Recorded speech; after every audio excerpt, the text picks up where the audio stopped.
படைத்தான் இறைவன் உனையே, மலைத்தான் உடனே அவனே.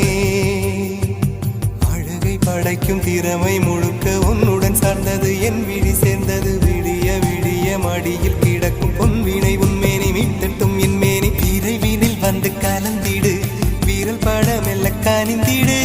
உடல் மட்டும் இங்கு கிடக்குது, உடன் வந்து நீயும் உயிர் கொடு. பல்லவன் சிற்பிகள் அன்று பண்ணிய சிற்பத்தில் ஒன்று